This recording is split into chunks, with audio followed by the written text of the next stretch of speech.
Honduras es que ha desbordado prácticamente y hemos alcanzado unas cifras impresionantes que prácticamente es como que estuviéramos en guerra. Nos habla de que en tiempos de emergencia a veces se toman medidas de emergencia. El Salvador ha logrado bajar la delincuencia en ese país, pero ¿qué medida hizo? Hizo una tregua con las maras. Y lo digo yo porque aquí se ha hablado mucho pues, de copiar este ejemplo, de hacer tregua con las maras. Incluso se ha hablado, claro, extraoficialmente, pero algunos políticos yo conozco que están a favor de incluso una tregua con el narcotráfico. Decirles, por ejemplo, pasen los aviones que quieran, pero no los dejen aquí la droga. Y que de esta manera, dicen, es la única forma de que se pueda lograr algún tipo de paz en Honduras, porque consideran que es el narcotráfico y el crimen organizado está mucho mejor organizado. Es decir, no se puede combatir al crimen organizado con un gobierno desorganizado. Y eso es lo que ha estado pasando, aparte que no hay el equipo y el equipamiento suficiente. Entonces, estas medidas controversiales pues han tenido algún resultado. Y El Salvador es el ejemplo de esto. ¿Cómo consideraría, cree que realmente Honduras debería analizar este tipo de decisiones al ver las cifras tan escalofriantes que vivimos en Honduras? Mire,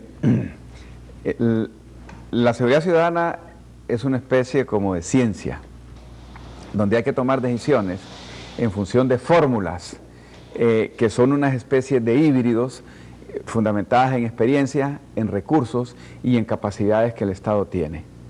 Lo peor que nos puede pasar es que esas fórmulas no tengan el ingrediente de la experiencia, porque entonces vamos a estar como queriendo buscar la piñata con los ojos vendados. Usted mencionaba el caso del tema de las maras en El Salvador. Yo he partido como consultor a lo largo de 30 años de ejercicio de este oficio, de que en función de delincuencia el objetivo no es perseguir al delincuente, porque cada delito tiene sus propios elementos. Y analizando cada uno de los elementos del delito, usted se puede dar cuenta que atacando el elemento correcto, la incidencia automáticamente baja. Y le voy a poner a usted un ejemplo totalmente práctico.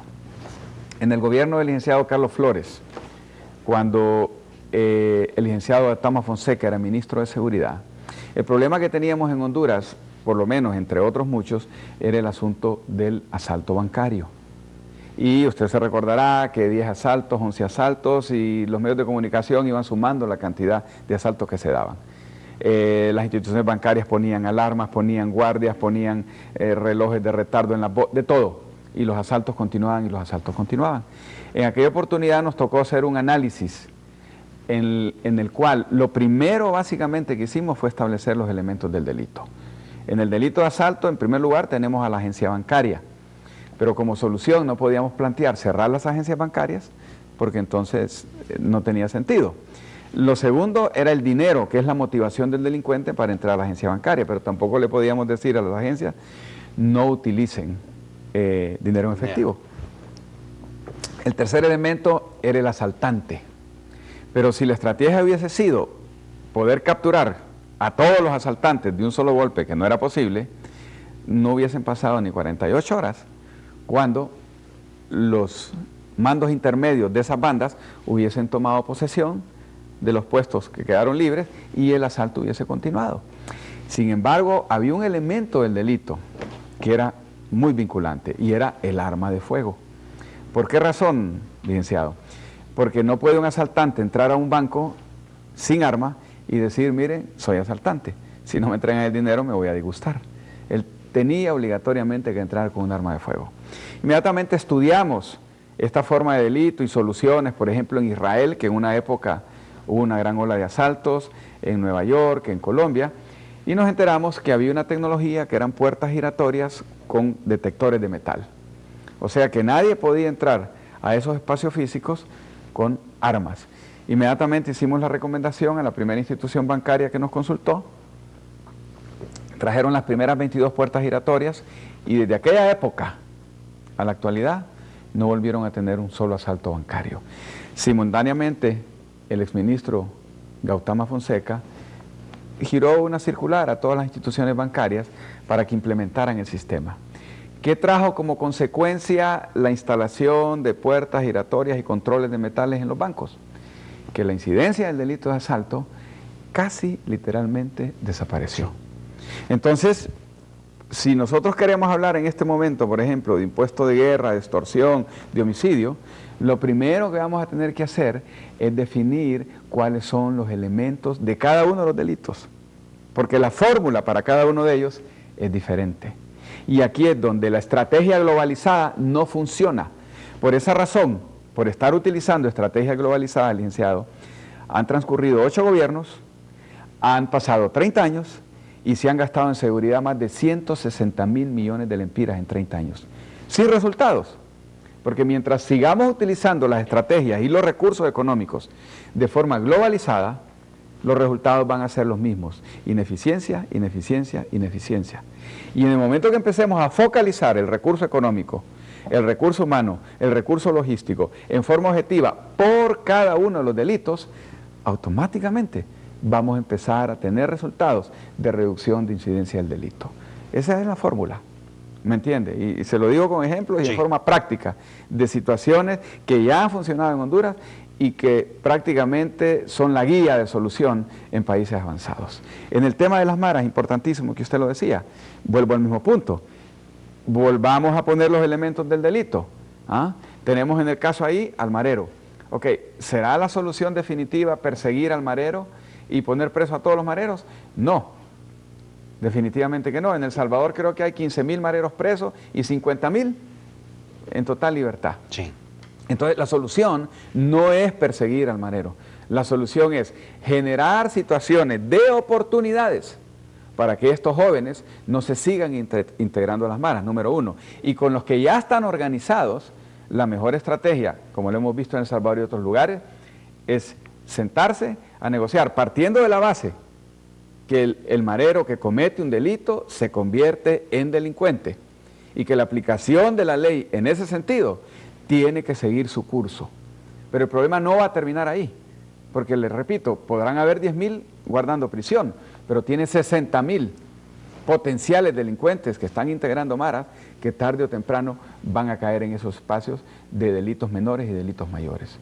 Entonces hay que buscar soluciones en ese sentido y obviamente lo que pasó en El Salvador es que a raíz de un pacto firmado entre cabezas de maras, el gobierno de El Salvador y algunas iglesias han logrado reducir la incidencia de todo tipo de delitos, particularmente como el tema del homicidio, por los encontronazos entre ellos mismos, que dan estadísticas de haber salvado vidas en un año por cantidades superiores a 3.100 ciudadanos.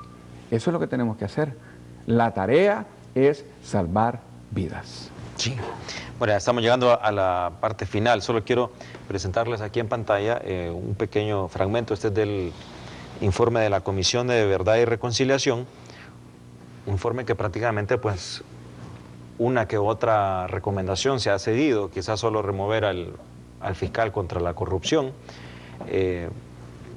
Y nada más, y hay muchas cosas que se pueden rescatar de este informe de la Comisión de Verdad y Reconciliación. En el tema del crimen organizado y la narcoactividad, dice que según el reporte del 2011 de la International Narcotics Control Strategy Report, Honduras es el mayor país de tránsito para las drogas. Primeramente cocaína destinada para los Estados Unidos y su locación geográfica, limitados recursos y débil aplicación de la ley en áreas bajo débil presencia policial de la costa atlántida, hacen de Honduras vulnerable a las organizaciones de tráfico de drogas operadas desde Sudamérica a México. Entre los años 2008 al 2010, aproximadamente 175 narcoavionetas han pasado por Honduras, al menos 54 entre enero del 2009 a enero del 2010. La mayoría procedente de Venezuela, pero también algunas de Colombia y Panamá, identificadas en su mayoría en la Mosquitia hondureña. En la identificación de avionetas se lograron capturar 26 personas en 9 de las 54 narcoavionetas. Y la presencia de narcotráfico, dice, debilita al Estado y su institucionalidad, financia candidatos a elección popular como diputados y alcaldes, y en definitiva reduce la eficacia de la justicia y la seguridad. El ministro de Seguridad, Oscar Álvarez, informó en septiembre de 2010 sobre indicios de este tipo de infiltración en el sistema político. Esto es algo que ha sido prácticamente obviado, más que todo en el tema electoral. Se ha obviado ver de dónde se financian los recursos. Y cito esto yo porque con todo esto de las interpelaciones y todo esto, si usted se pregunta quien gana es el narcotráfico, por el debilitamiento tan evidente que hay en las instituciones del Estado. Pero hay una llamada de esperanza. Vemos un gran estratega como Billy Joya, un experto en seguridad. ¿Usted está seguro que en caso de la ciudad, si se aplica su plan 747, en pocos meses se verían verdaderos resultados? Mire, indiscutiblemente, y no voy a posicionarme como el dueño de la verdad, sí. Esto es simplemente una iniciativa ciudadana, en forma particular, en forma independiente, Marvin. Creo que el pueblo hondureño está esperando propuestas serias, ¿no? Y esto es el producto de más de 30 años de experiencia en función de cómo analizar el delito, de cómo estudiar los elementos del delito y cómo poder presentar fórmulas para reducir incidencias y para salvar vidas. Vamos en esta cruzada, ¿no?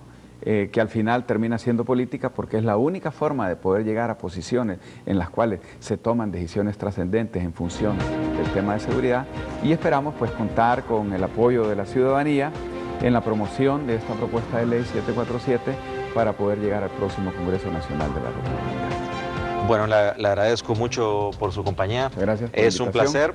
Les recuerdo, aquí tienen en pantalla pues la página donde pueden conocer más la propuesta de Billy Joya de 747. También está la página del Facebook donde lo pueden encontrar, más detalles y conocer a profundidad y después apoyarlo pues ya en la candidatura como diputado. Aún no tiene definido el partido todavía con que va a participar. Inicialmente comenzamos una candidatura independiente, pero estamos ya en pláticas bastante avanzadas con la Alianza Patriótica Hondureña que dirige el general Romeo Vázquez Velázquez, y esperamos próximamente poder anunciar la concretación de esa alianza, fundamentado básicamente en el hecho de que una candidatura independiente tiene grados de dificultad muy altos, sí. Particularmente porque el día de la elección un aspirante independiente no tiene un tan solo delegado de mesa. Y si las elecciones fueran estilo Honduras, pues no podemos tener garantía de qué puede pasar con los votos que el ciudadano deposita a favor de X candidato. Por eso creo que podrá ser una buena opción. Bueno, les deseo muchos éxitos y siempre tienen las puertas abiertas para más adelante seguir conociendo sobre su propuesta. A todos ustedes también les agradezco desde sus hogares. Les recuerdo que este programa queda disponible para ustedes en YouTube. Ahí lo puedes encontrar para pues verlo nuevamente o conocer todo el archivo de los programas de ya más de 3 años que tenemos en primer plano.